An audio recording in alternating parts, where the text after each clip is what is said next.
Galo! Ei! Vamos! Bora, caralho! Quando nós chega na final, não perde, caralho! Quando nós chega na final, não perde, caralho!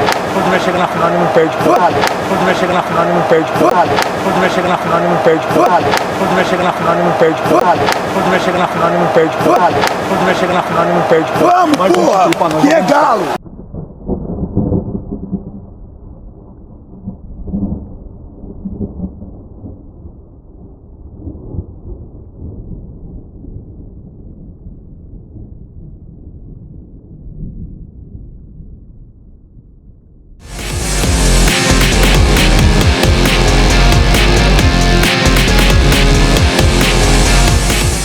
Mas eu gosto assim, tananana, mas eu gosto assim. É assim que eu gosto. Atlético Mineiro já é campeão da Copa do Brasil, né, Everson?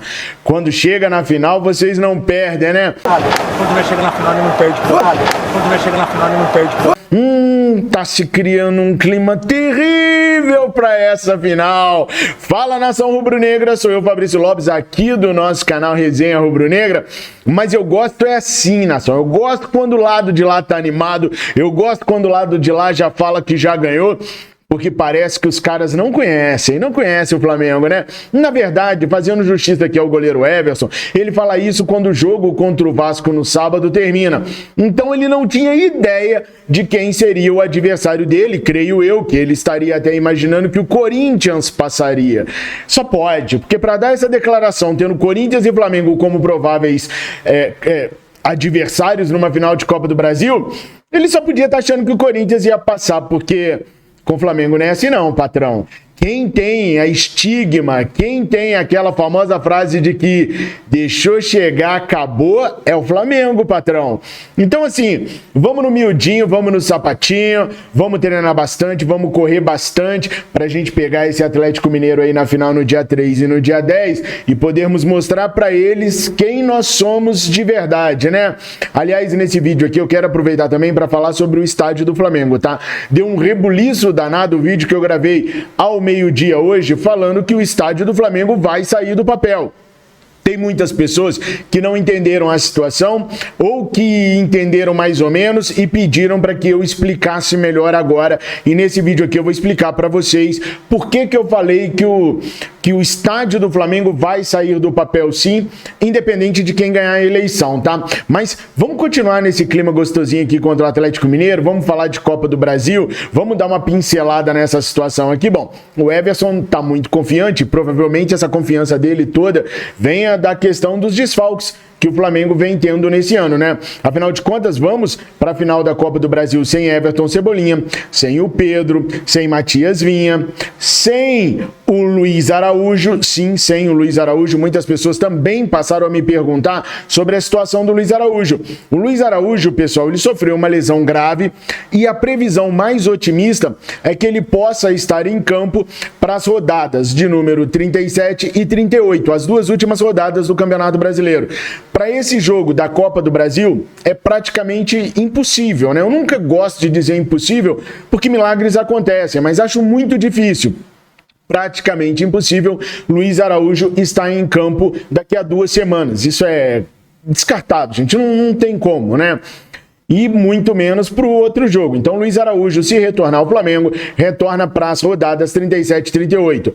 Há um avanço muito significativo e muito bacana na questão do Everton Cebolinha, que pode começar a temporada com o Flamengo. Se prevê que o Everton Cebolinha tenha condições de iniciar a pré-temporada de 2025 com o elenco rubro-negro. Haja vista a gravidade da lesão dele também, tá? Então, Cebolinha, Matias Vinha, Pedro e Luiz Araújo, cartas fora do baralho. Mas a gente tem que falar também do Nico, né? O Nicolás de la Cruz, gente, se está sendo surpresa para algumas pessoas ele tá se lesionando tanto assim, é porque as pessoas não procuraram não estudar quem era o Nicolás de la Cruz. Aqui no nosso canal sempre falei para vocês, o Nico é um baita de um jogador, mas ele tem que ser muito poupado porque senão ele não vai conseguir jogar. O Flamengo vai reavaliar hoje a condição do Nicolás de la Cruz. Até o momento que eu tô gravando esse vídeo, eu ainda não tinha informações sobre o Nicolás de la Cruz, porque eu tô gravando esse vídeo aqui no momento em que o Flamengo ainda não tinha feito os exames nele. Mas é muito provável que ele tenha constatado a lesão na coxa e fique parado aí por um bom tempo, tá? Deve ser um atleta que vai desfalcar o Flamengo nas finais da Copa do Brasil, sim. Pro dia 3, pelo que eu conversei de bastidores, é praticamente descartado. Por aquilo que o Dr. Márcio Tanuri já avaliou dele depois do jogo de ontem, pro dia 3, 2 semanas, praticamente carta fora do baralho. Agora, pro dia 10, pode ser que haja alguma situação que ele possa voltar, mas o técnico Felipe Luiz vai trabalhar o elenco já contando com a ausência do Nico para essa partida. Como eu disse, não é surpresa para mim. Espia só, pessoal. Eu gosto sempre de olhar os jogadores dos últimos 3 anos, as últimas 3 temporadas dele. E fiz isso a minha vida inteira aqui no canal para poder avaliar a projeção de um atleta que está chegando no Flamengo ou que poderia chegar no Flamengo. Em 2021, o Nicolás de la Cruz ficou de fora de jogos do River Plate por 21 oportunidades. Em 2022, em 9 oportunidades. 2022 foi o ano que ele menos sofreu com lesões. 9 oportunidades apenas fora. Em 2023, último ano dele no River Plate, ele ficou fora por 17 jogos. O Nico já fez pelo Flamengo esse ano 38 partidas, o que garante a ele 61% dos jogos no Flamengo. Mas, de novo, vamos dar uma olhada nas últimas 3 temporadas dele? Em 2021, De la Cruz fez 29 jogos na temporada pelo River Plate. Em 2022... como eu disse para vocês, a melhor temporada do Nico em questão de lesão, ele fez 42 jogos jogando pelo River Plate. Em 2023, o ano antes dele vir para o Flamengo, ele fez 38 jogos pelo River Plate. Nesse ano de 2024, ele já fez 38 jogos. Levando em consideração que ele tivesse a melhor temporada livre de lesões no Flamengo em 2024, ele está aí a 4 jogos de estourar os 42 jogos que ele fez em 2022 pelo River Plate. O Flamengo joga muito mais do que o River Plate no ano, sabe por quê? Porque aqui nós temos Campeonato Carioca.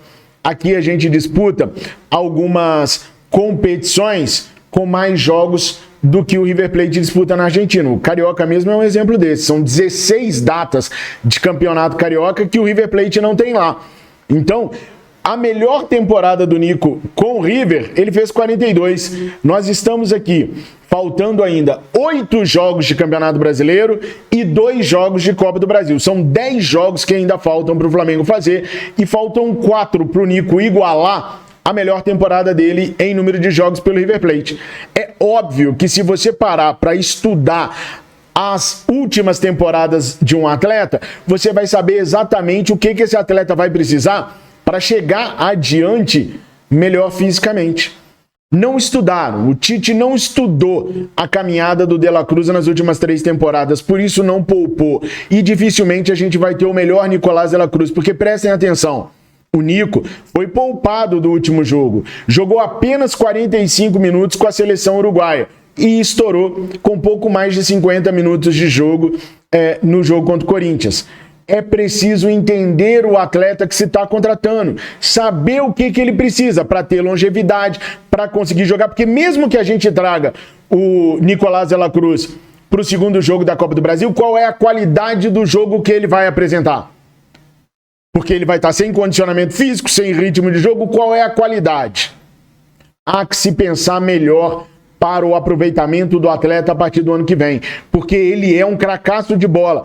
Para os padrões sul-americanos, ele é muito bom, mas a gente tem que saber lidar com o Nicolás de la Cruz, tem que saber dosar para o Nicolás de la Cruz, não só poder estar em campo, mas poder entregar o melhor futebol, porque do segundo semestre para cá ele não entregou nada de futebol. Culpa do atleta? Não. Nossa diretoria já deveria saber disso que eu estou falando para vocês agora, antes de contratá-lo. E saber que haveria o risco e que vale a pena correr o risco, desde que você trabalhe individualmente com o atleta, preparando ele para estar em campo nos melhores momentos, coisa que o Flamengo não fez até o presente momento. Por isso, o Nico, assim como Luiz Araújo, Everton Cebolinha, Matias Vinha e Pedro, serão desfalques por conta de lesão nessas finais da Copa do Brasil. Acrescente a isso a questão do Bruno Henrique ser desfalque, porque é cabeçudo, é burrinho, foi expulso no primeiro jogo por nada, por uma bola na lateral que não ia dar nada nem pro Corinthians nem pro Flamengo. E dependendo daquilo que for avaliado pelo STJD, ainda pode incorrer numa denúncia que pode fazer o Bruno Henrique ficar de fora aí por mais 2 jogos. Vale lembrar que o Alcaraz, nesse momento, está punido em 4 jogos no Brasileirão.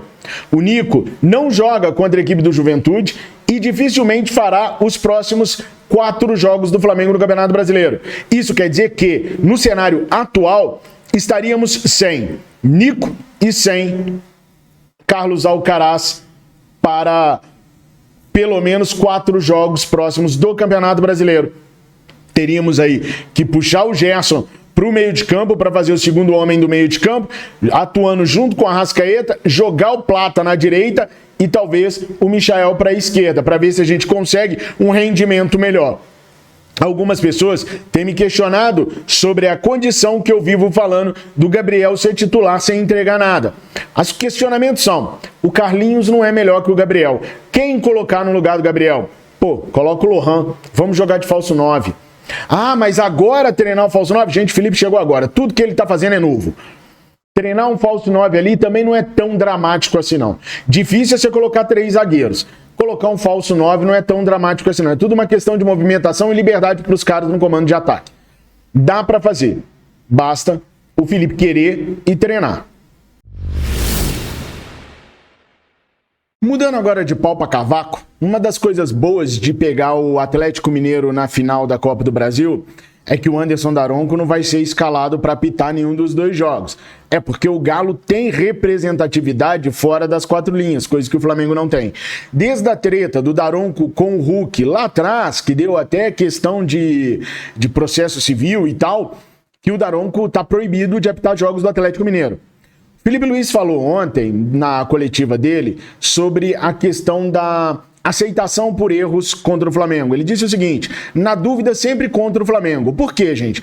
Porque já se criou uma narrativa que o Flamengo foi muito ajudado, ou que o Flamengo é sempre muito ajudado. Então, se a gente der alguma coisa contra o Flamengo, na dúvida, né, dá contra o Flamengo, a imprensa não vai criticar, a imprensa não vai fazer barulho.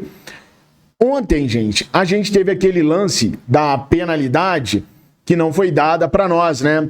Mas olha aí que interessante. Atlético Paranaense e Flamengo.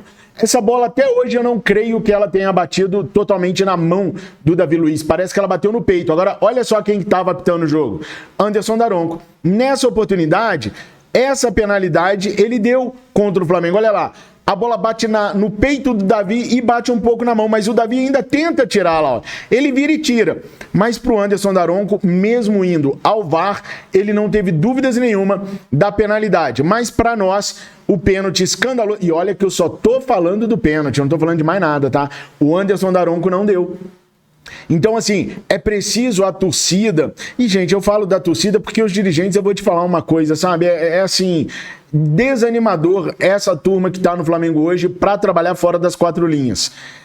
A torcida tem que pressionar o Diogo Lemos, a torcida tem que pressionar o Marcos Braz, a torcida tem que pressionar o Rodrigo Nunes de Abranches, tem que pressionar o BAP também, tem que pressionar o Maurício Gomes de Matos, o Pedro Paulo, o Valim Vasconcelos. Mesmo eles não estando na gestão ativamente agora, eles estarão, um deles estará no próximo ano.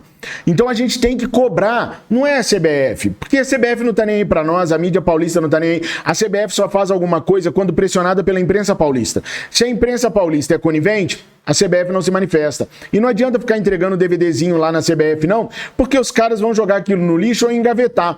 Temos que pressionar os dirigentes do Flamengo para eles terem mais voz ativa na imprensa, para eles criarem maneira da imprensa discutir aquilo que o Flamengo tá achando errado e principalmente para eles fincarem o pé na CBF. Tem uma lista de árbitros que não podem apitar jogos do Flamengo e o Flamengo não faz absolutamente nada. Por que o Atlético Mineiro, um time fora do eixo Rio-São Paulo, com muito menos títulos do que o Flamengo, com muito menos torcida do que o Flamengo, são 8 milhões de torcedores do Atlético Mineiro contra 50 milhões de torcedores do Flamengo? Por que os caras têm mais força dentro da CBF e dentro da Conmebol do que o Flamengo?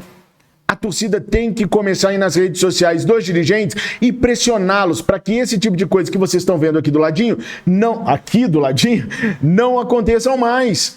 A gente precisa ter representatividade fora das quatro linhas, senão o Flamengo vai continuar sendo assaltado. E nós estamos falando de 2 jogos contra o Atlético Mineiro, que eu acabei de dizer para vocês que tem muito mais representatividade fora das quatro linhas do que a gente. Se a diretoria esperar para reclamar, nós vamos tomar piaba do Atlético Mineiro em assaltos de arbitragem. A linha do VAR traçada, ontem eu vou te contar um negócio aí, mais uma vez, uma de liça. Ou a gente reclama nas redes sociais e pressiona os nossos dirigentes, ou situações como essas vão continuar acontecendo contra o Flamengo. Aí, pessoal, fiquem até o final do vídeo, que no final do vídeo eu tenho uma surpresa pra vocês e eu tenho certeza que vocês vão gostar muito da surpresa que eu vou colocar aqui pra vocês, tá?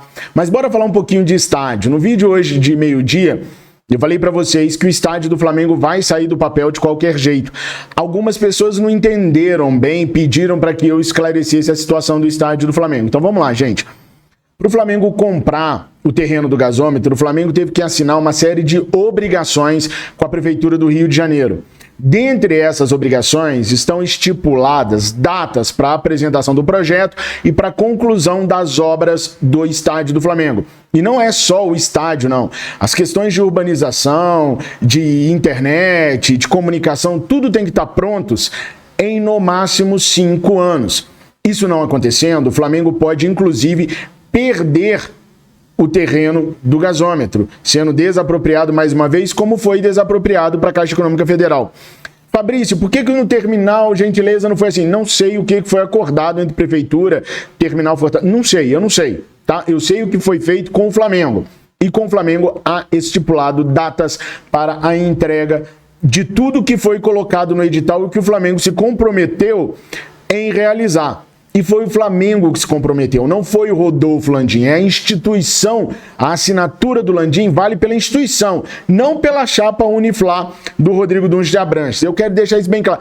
E o Fabrício está falando isso que ele está torcendo para o BAP. Não, gente, eu estou falando isso porque é a verdade. Fabrício, mas o BAP já falou que pode sentar e conversar com o prefeito do Rio de Janeiro e esticar esse prazo. É verdade. A gestão do Rodolfo Landim botou data para o primeiro jogo do Flamengo acontecer. 15 de novembro de 2029. Eles fizeram, inclusive, camisas com a data de 2029 como sendo a data da entrega do estádio. Então vamos lá, vamos colocar os pingos nos is. Não tem nada de torcer para fulano ou beltrano. Espia só. Rodolfo Landim e a chapa Uniflá tem uma ideia de fazer o primeiro jogo no estádio do Flamengo no dia 15 de novembro de 2029. Essa é a ideia de Landim e de Rodrigo Dunches de Abranches.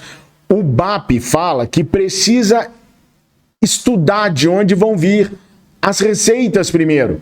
Ele é favorável a não comprometer o futebol, ou seja, toda a receita que está entrando no clube hoje, ela é destinada a tudo aquilo que o futebol e o clube demanda. Ele não vai pegar dessa grana para construir o estádio. Ele diz que ao entrar, ele vai criar fórmulas de ter novas receitas para a construção do estádio. A mesma coisa dita por Valim Vasconcelos. Já o Maurício Gomes de Matos é o único que tem um projeto de verdade para a construção do estádio. Apesar do que esse projeto ainda depende de um estudo de solo para ver se ele é viável ou não. Mas a única chapa que tem um projeto criado por engenheiros é a chapa Mengão Maior, se não me falha a memória, que é do Maurício Gomes de Matos. Agora, todas as chapas vão ter que cumprir com aquilo que está no edital. Se o candidato BAP, Maurício, Dunches, ou Valim, ou Pedro Paulo avaliarem que não há receitas o suficiente para entregar o estádio em 2029, como previsto no edital, eles vão ter que sentar com o prefeito do Rio de Janeiro, explicar e mostrar que naquele momento não tem como fazer aquilo. Aí ele vai conseguir um prazo maior para conseguir fazer. Mas esse prazo não é 10 anos, não é 5 anos. Vai conseguir mais alguns meses ali. Passado esses meses, resolveu o problema? Não, não resolveu. Pode conseguir mais uns meses ali. Mas isso é até onde a prefeitura deixar. Em determinado momento, se a prefeitura bater o pé e falar assim, não dá mais, vocês não estão evoluindo, eles vão lá e desapropriam. E o Flamengo perde toda a grana investida até ali. Então, sim, o Flamengo, na figura de qualquer um dos presidentes que assumirem, dos candidatos que porventura assumir a presidência do Flamengo no final do ano, vai ter que construir o estádio próprio, sim. E o Flamengo, eu falei na hora do almoço, o Flamengo pegou o Maracanã por 30 anos. Não, foi por 20 anos, tá? A concessão do Maracanã é por 20 anos. E a concessão do Maracanã, tudo que tem que ser pago para ter essa concessão por 20 anos, já está no orçamento do Flamengo. Então não é que o Flamengo, no ano que vem, vai ter que achar dinheiro para gerir o Maracanã e achar dinheiro para construir o estádio. Não. A grana do Maracanã sempre existiu, sempre foi lidada pelo Flamengo e ela tá lá. Não é uma receita nova para gerir o Maracanã, ok? Então, gerindo ou não gerindo o Maracanã, tem que achar uma receita nova para a construção do estádio do Flamengo. A situação dos 500 milhões que o Landim mencionou do potencial construtivo, ela é muito boa sim, mas é muito difícil vender esse potencial construtivo e vai se levar tempo para conseguir juntar esse dinheiro. Tomara que não, tomara que o Landim realmente esteja certo e o Flamengo consiga reunir essa verba o mais rápido possível, mas o fato é que as coisas têm que ser cumpridas e se não as for, tem que ter explicação e toda vez que tiver uma explicação, uma justificativa, a gente vai trazer para vocês e a gente vai ter oportunidade de cobrá-los. Eu usarei sempre as ferramentas que eu tenho, os nossos canais e a minha coluna no dia para cobrar. Vocês precisam usar as redes sociais. Ficou claro agora? Se tiver mais alguma dúvida, é só colocar nos comentários que eu venho aqui e esclareço para vocês, beleza? Nação, agora eu vou trazer aquela surpresa que eu prometi para vocês. O peixe morre pela boca. E quem usa a ferramenta microfone, muitas das vezes também acaba morrendo pela boca. Uma vez Flamengo, sempre Flamengo. Flamengo sempre eu hei de ser. É o meu maior prazer vê-lo brilhar, seja na terra, seja no mar. Vencer, vencer, vencer. Uma vez Flamengo, Flamengo até morrer. Oh, meu Mengão, eu gosto de você, quero cantar ao mundo inteiro a alegria de ser rubro-negro. Cante comigo, Mengão.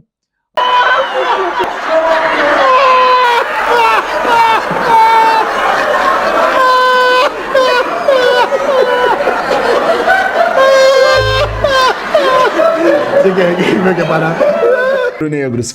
Curta, comenta, compartilha, se inscreva e tragam novos inscritos para o nosso canal. Tamo juntos, fiquem com Deus. Saudações rubro-negras.